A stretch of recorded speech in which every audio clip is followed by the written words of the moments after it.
Parlons à présent, et je vous l'annonçais en titre, de cette réunion organisée ce matin dans la capitale gabonaise, réunissant donc le comité monétaire et financier et les membres du Conseil national du crédit. La réunion était présidée par le ministre gabonais de l'économie, Régis Dimongo, en présence du gouverneur de la Banque des États de l'Afrique centrale, Luc Abaga Chama. Le compte-rendu de cette réunion avec Célestin Guemarouba.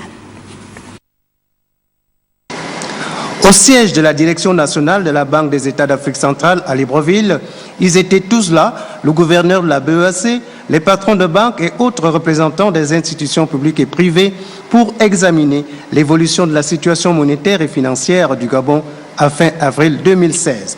Le président du comité monétaire et financier et du Conseil national des crédits du Gabon relève que la situation bancaire du Gabon demeure satisfaisante. Décélération de la croissance, certes, mais toujours croissance au niveau de l'économie gabonaise. Donc quand on voit l'évolution, nous avons une baisse des avoirs extérieurs nets, mais ces avoirs quand même sont au niveau de 1000 milliards de francs CFA, malgré la baisse observée entre avril 2015 et avril 2016.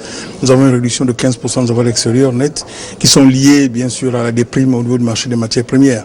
En dépit d'un contexte de dépréciation des cours du pétrole, le Conseil national du crédit encourage le secteur bancaire et financier à accompagner davantage le financement de l'économie gabonaise. Et que la situation est difficile, et voilà pourquoi il est essentiel d'accélérer la dynamique dans le sens de diversifier l'économie gabonaise et même des autres pays de la CEMAC, afin que la CEMAC puisse être dans une stabilité monétaire et financière assurée. C'est très important. Des mesures avaient été prises par la Banque centrale en ce qui pour permettre aux banques d'avoir le refinancement. Donc des efforts sont faits, mais le problème du coût du crédit, c'est un problème qui est réel.